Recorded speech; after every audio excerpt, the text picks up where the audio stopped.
Sorry,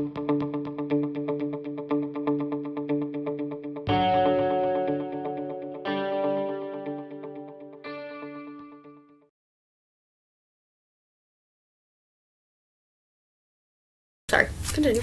I know if I was an immortal Enchantress, I would do some fuckery with some stuck-up princes so that they can marry beautiful young ladies who don't take their shit. Who don't take their shit and are actually good human beings and then live happily ever after instead of being alone and sad. I love the interaction between Belle and Gaston, where in the cartoon, it's not really like Belle is like humoring him, but she's kind of like, oh, well, that's great, yeah, whatever, okay, I'm gonna run away now. She was just like straight up like, no.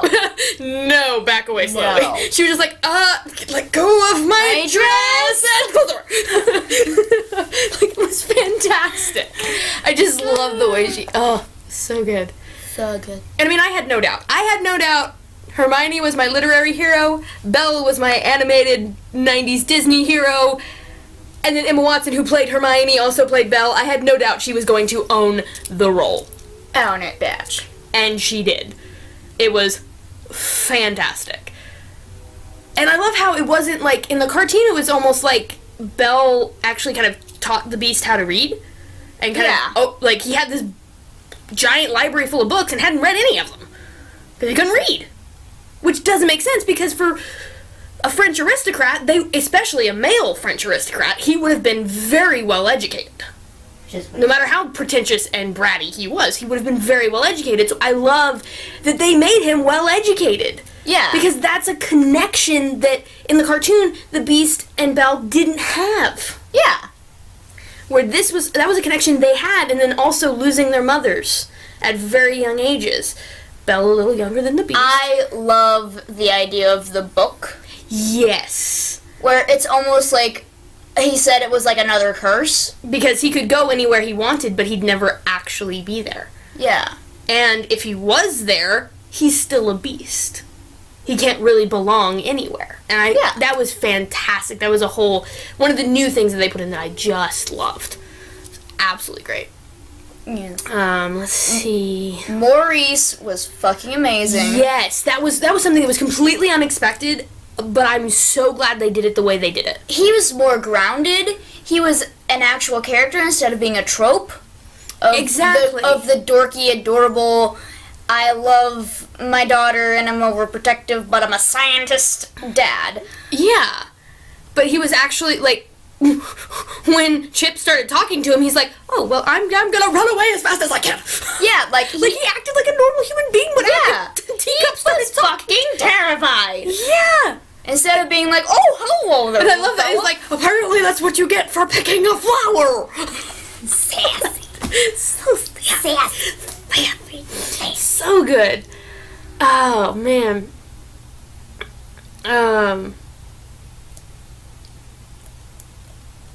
No, it was really good. And I love how they changed the dynamics between the characters a bit. Like I said, they changed Lumiere and Plumette, which Plumette didn't even have a name in the cartoon. But they changed it where they actually had a relationship. It wasn't just like this flirtatious kind of like, oh, adults will get this and children won't. Ooh. Yeah. But I also loved the way they kind of, where Mrs. Potts wasn't just like the nagging mom character to Chip, you could actually tell how much she cared about him. Yeah. Because she's his mother. Yeah.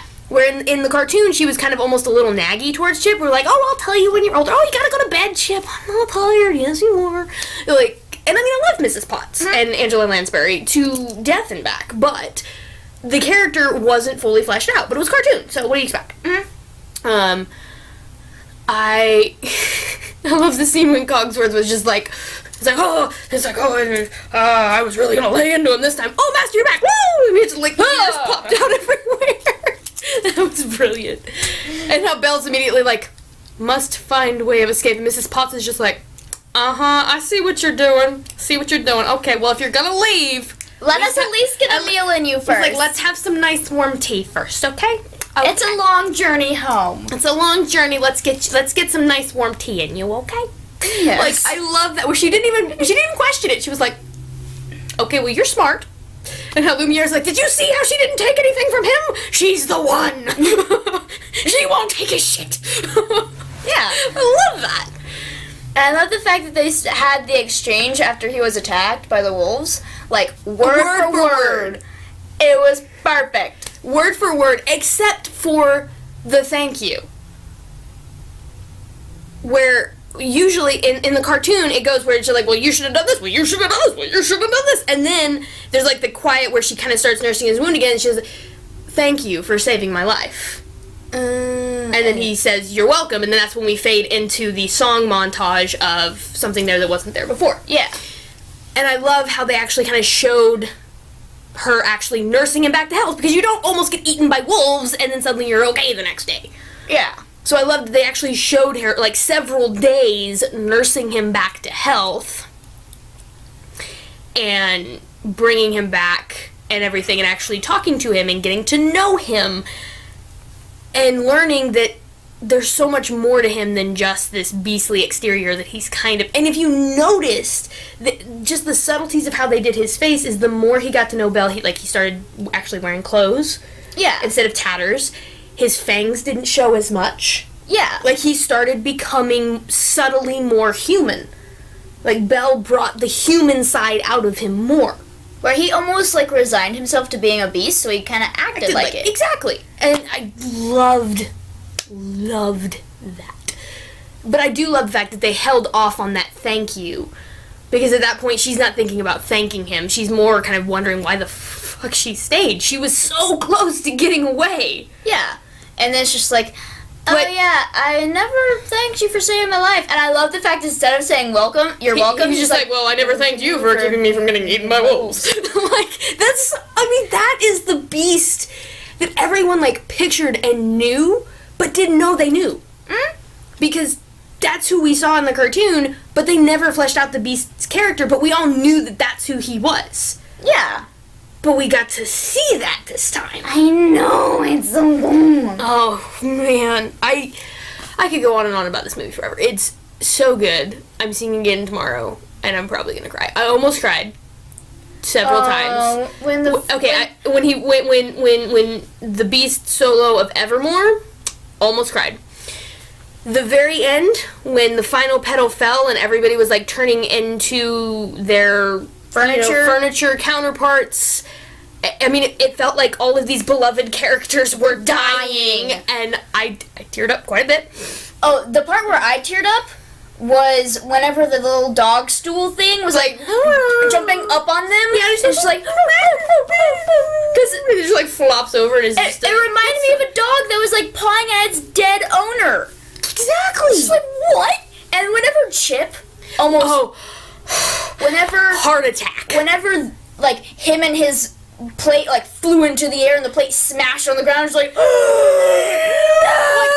wanted to catch him. Like and the transformation. So like how the glass container that was keeping this rose safe just and then all the rose surrounds him and just and the magic and shit and